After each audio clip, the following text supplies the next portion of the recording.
이 예쁜 아기 마지막 가는 길입니다. 인사하세요.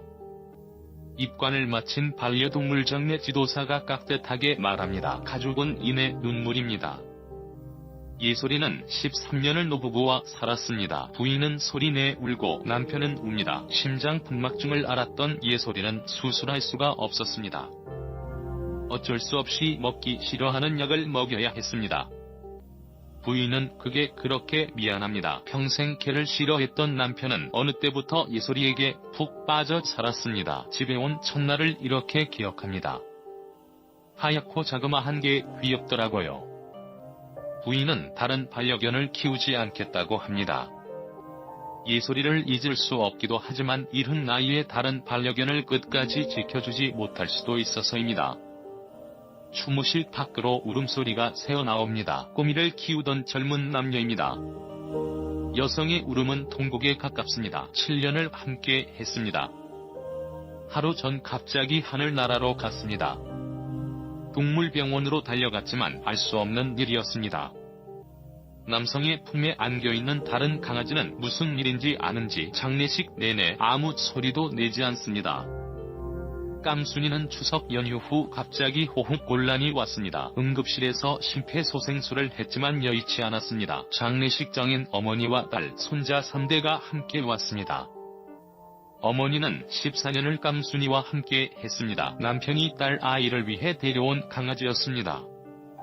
화천에 사는 딸은 깜순이 소식에 냉큼 달려왔습니다. 칠레에 사는 다른 딸은 자신이 일을 마치고 귀국할 때까지 수목장을 미루라고 합니다. 깜순이는 그때까지 납골당에 머무를 예정입니다. 11일 경기도 광주 반려동물 장례식장 러브펫에서 예솔이, 꼬미, 깜순이가 하늘나라로 갔습니다. 모두 어느 가정의 소중한 가족이었습니다. 그래서 사람을 보내는 것과 별반 다르지 않습니다. 장례 지도사가 염습합니다. 마치 인형 같습니다. 가족은 창문으로 모습을 지켜봅니다. 입관 전 장례 지도사가 가족에게 말합니다. 고통스럽게 가면 혈흔이 보이는데 우리 아기는 혈흔이 안 보입니다. 편하게 갔습니다. 우리 아기 모습을 보니 주인님이 관리를 아주 잘 해주셨어요. 감사합니다. 너무 슬퍼하시면 우리 아기가 쉽게 못 갑니다. 주인님이 편하게 보내주셔야 합니다. 입관 후 추모제를 합니다. 향을 피우고 관 위에 손을 올려봅니다. 이제 보내줘야 할 시간입니다. 커다란 화장로 안에 들어가는 반려견의 관은 너무 작아 보입니다. 장례 지도사는 90도로 인사를 해 마지막 예를 갖춥니다. 화장 시간은 1시간 정도입니다. 수습한 유골은 유골함에 가지고 가거나 고열로 녹인 후 돌알갱이로 만들어 보관할 수도 있습니다. 우리나라 반려동물 인구가 1000만 명이라고 합니다. 장례식장에 오는 동물도 다양합니다. 주로 개와 고양이지만 가끔 앵무새, 햄스터, 거북이 등도 있습니다. 사람도 아닌 동물에게 너무 큰 관심이 아니냐는 의견이 있을 수 있습니다. 하지만 반려라는 단어에서 알 수 있듯이 반려동물은 이미 사람들의 동반자이고 또 가족입니다. 반려동물 장례 수요가 늘어나고 있습니다. 문제점도 있습니다. 특정 지역의 업체가 몰리기도 하고 불법 장례식장도 있습니다.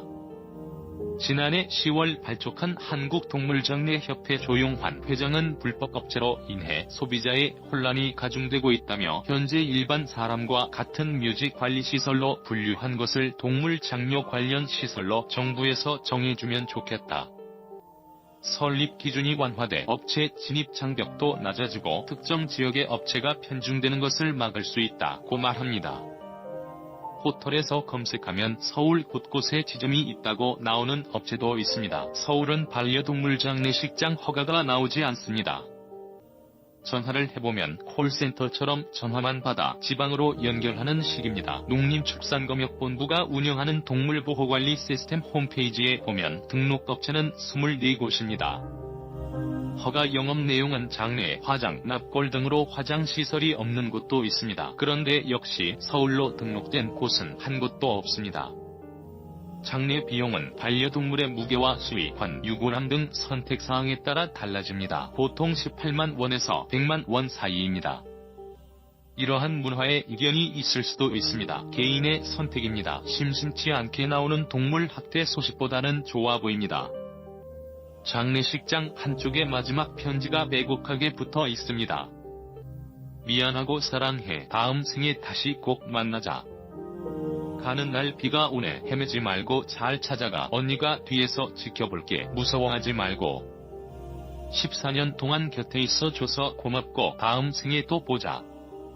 아프게 보내서 미안해. 다음에 만나면 더 사랑하고 예뻐할게. 다시 태어나면 개로 태어나지 말고 사람으로 태어나서 먼저 알아봐줘. 내가 뒤따라가면 꼭 마중 나와줘. If you enjoyed this video, please check out other videos on the channel and subscribe to watch more videos. Don't forget to like, comment and share the video if you love it. Thanks for watching. See you next time and bye bye.